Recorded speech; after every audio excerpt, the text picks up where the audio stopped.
여러분 안녕하십니까? 명태균 씨가 지난 대선 때 당시 윤석열 후보를 가까이서 도왔다는 주장을 뒷받침하는 영상 앞서 보도를 통해 전해드렸는데요. 그런데 이 영상 속에 명 씨에게 공천을 위해 돈을 건넨 혐의로 수사를 받고 있는 지방선거 예비 후보자 2명이 있었던 것으로 확인됐습니다.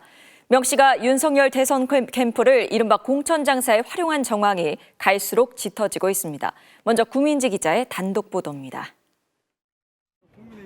국민의힘 대선 경선이 한창이던 지난 2021년, 윤석열 후보와 명태균 씨가 함께 있습니다.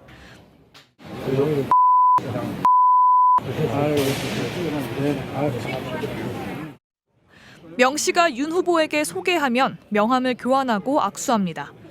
그런데 이 자리에 명태균 씨와 함께 수사를 받고 있는 2022년 지방선거 예비후보자 2명도 있었던 걸로 확인됐습니다. 국민의힘 공천을 노리고 명 씨 등에게 각각 1억 2천만 원씩을 건넨 혐의를 받고 있습니다. 영상 속 두 사람은 윤 후보와 명함을 주고받은 뒤 나란히 서서 대화를 나눕니다. 명 씨가 이 중 한 명에게 가까이 오라고 손짓도 합니다. 이 영상은 부산 김해공항에서 촬영된 걸로 확인됐습니다. 국내선 2층 1번 게이트 근처입니다. 다만 언제 찍었는지는 유튜브에 영상을 올린 사람도 기억이 안 난다고 했습니다. 영상에는 10월 첫 만남이라는 자막이 뜹니다. 하지만 2021년 9월 18일 토요일에 찍은 영상으로 추정됩니다. 윤석열 후보가 경남 지역을 방문한 날입니다. MBC가 같은 날 촬영한 김해 동상시장 방문 영상과 비교해보니 명태균 씨 옷차림이 같습니다. 윤 후보 캠프에 있던 서일준, 윤한홍, 정점식 의원의 옷도 똑같습니다. 이날 윤 후보가 마지막 일정이었던 김해 동상시장 방문을 마친 뒤 비행기로 이동하기 전에 김해공항에서 촬영된 걸로 보입니다. 예비 후보 두 사람에게 무슨 자리였는지 물었지만 답이 오지 않았습니다. 이 영상을 올린 사람은 최근 기자들 전화가 많이 와 비공개로 바꿨다고 했습니다. MBC 뉴스 구민지입니다. 공천거래 의혹을 폭로한 강혜경 씨는 예비 후보자들이 건넨 돈이 결과적으로 윤석열 후보를 위한 대선 여론조사에 쓰였다고 주장하고 있습니다. 돈의 흐름을 따라가다 보면 결국 검찰 수사가 윤석열 후보 캠프로 향할 거라는 관측이 나옵니다. 이어서 송지연 기자가 단독으로 전해드립니다. 검찰은 지방선거 예비 후보자들이 공천을 바라고 돈을 건넸다고 의심하고 있습니다. 1억 2천만 원 공천 바라고 건네신 거 맞아요? 돈이 건너간 시기는 2021년 9월부터 2022년 2월까지. 9월은 이들이 명 씨 소개로 윤석열 후보와 명함을 주고받은 데입니다. 검찰은 명 씨가 대통령 부부와 친분을 과시해 공천을 받아줄 수 있을 것처럼 해서 이들로부터 돈을 받았다고 보고 있습니다. 이들은 윤석열 후보 캠프에 마련된 민생안전특별본부 지역 간부로도 임명됐습니다. 명 씨가 이들 중 한 명을 윤 대통령 부부 자택에 데리고 갔다는 주장도 나왔습니다. 명태균이가 그 공천 시점에 김건희 소개시켜준다고 을 데리고 아크로스타까지 갔어요. 근데 그 가서 만나지는 못했어요. 이들이 건넨 돈은 어디로 갔을까요? 강혜경 씨는 윤석열 후보를 위한 대선 여론조사 비용으로도 썼다고 주장하고 있습니다. 이를 뒷받침하는 통화 녹음도 공개했습니다. 돈은 모자르면은 소장한테 얘기해서 이고 네네네네. 한테 받으면 됩니다. 예, 알겠습니다. 추가 좀 받아가 난가 돈을. 네네네네. 이거 내가 다 돌린다고 다 공지했거든. 아, 알겠습니다. 예, 그럼 지금부터 매일 선거리까지 돌린다. 명 씨가 윤 후보 측에 유리한 여론조사를 무상으로 해주고 그 대가로 김영선 전 의원의 공천을 받아왔다는 게 강 씨 주장입니다. 돈을 받아오겠다 하고 가셨는데 돈을 안 받아왔고 그 결과 일단 김영선 의원의 공천을 받아오셨습니다. 명 씨는 예비 후보자들에게 돈 받은 적이 없고 그렇게 힘이 있었으면 이들이 공천에서 탈락했겠느냐며 혐의를 부인하고 있습니다. 예비 후보자들도 검찰 조사에서 돈을 건넨 건 정치 컨설팅 명목이었다며 공천 대가 혐의를 부인한 것으로 알려졌습니다.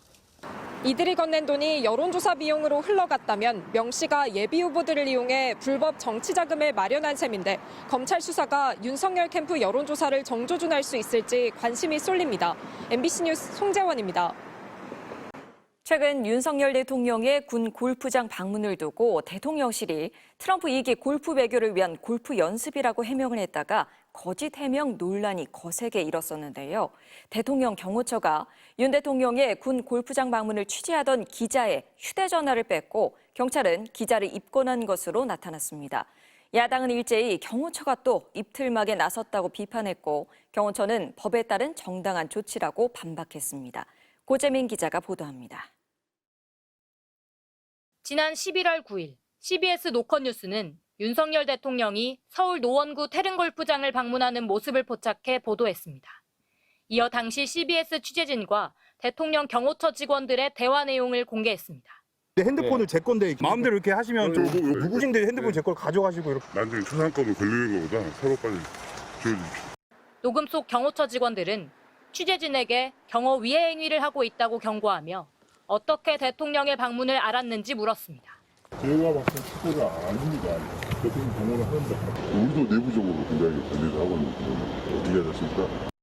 경찰은 취재진을 지구대로 임의동행해 건조물 침입 혐의로 조사한 뒤 입건했습니다.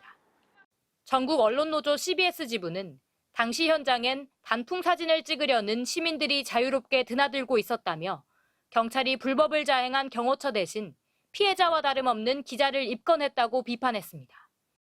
야당도 일제히 금지구역에 들어간 것도 아닌데 휴대전화를 뺏고 입건했다.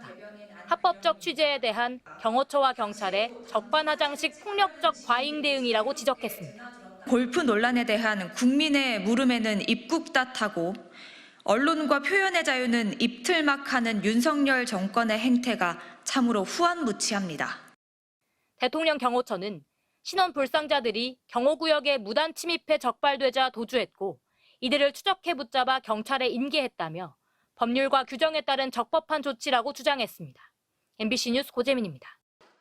어제 긴급회의를 열었던 더불어민주당이 오늘은 기자회견을 열고 이재명 대표 재판에 더 적극적으로 대응하겠다며 분위기를 다잡았습니다.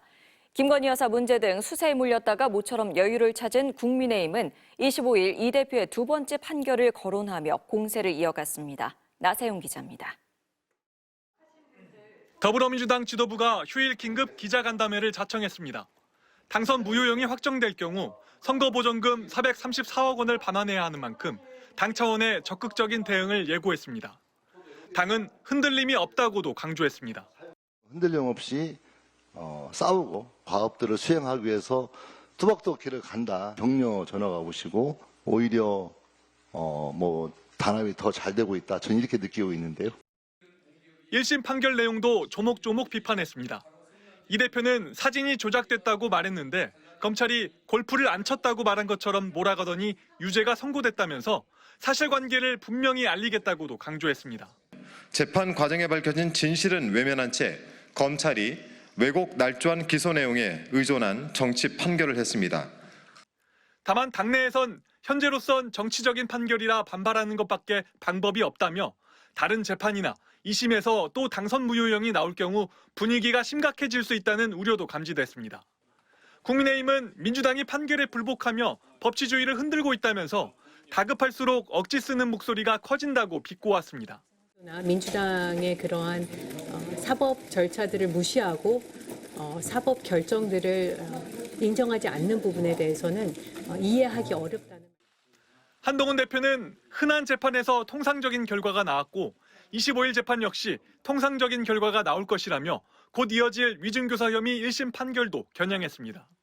민주당은 서둘러 분위기를 수습하러 나섰고 이제껏 수세에 몰렸던 국민의힘은 이번 판결을 반전의 계기로 삼는 모양새입니다. 윤석열 대통령은 이르면 이번 주 김건희 여사 특검법에 대해 거부권을 행사할 예정입니다. 25일 이 대표의 위증교사 혐의 1심 판결과 28일쯤 김 여사 특검법 재표결까지 여야의 전국 주도권 다툼이 이어질 전망입니다. MBC 뉴스 나세웅입니다. 의정 갈등 해소를 위한 여야 의정 협의체가 오늘 두 번째 회의를 열었습니다. 아직은 야당 등이 빠진 반쪽 협의체라 전공의와 의대생들의 참여가 시급한데요. 하지만 의대생 단체는 내년에도 투쟁을 이어가겠다며 여전히 강경한 입장입니다. 박영일 기자가 보도합니다. 내년도 대입수능 시험이 치러진 뒤 처음 열린 여야 의정 협의체. 의료계는 아직 25학년도 의대 증원을 조정할 수 있다며 대안들을 내놨지만 정부는 불가 입장을 고수했습니다.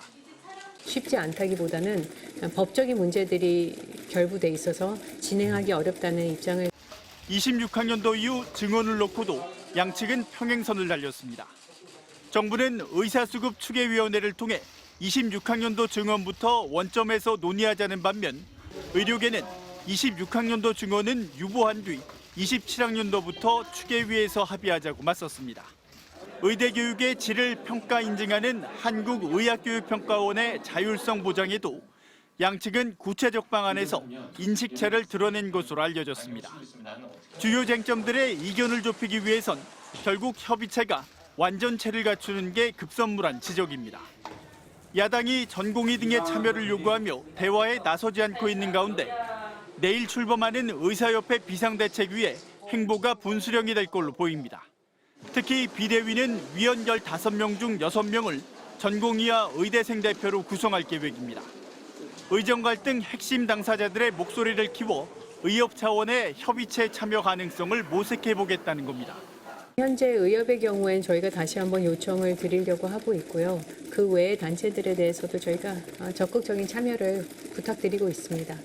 대한전공의협의회 박단 비상대책위원장은 의협의 새 임시지도부에 호의적이지만 의대생 단체는 어제 총회에 낸 결의문에서 25학년도에도 투쟁을 진행하겠다고 밝혀 수업 복귀 전망부터 여전히 불투명합니다.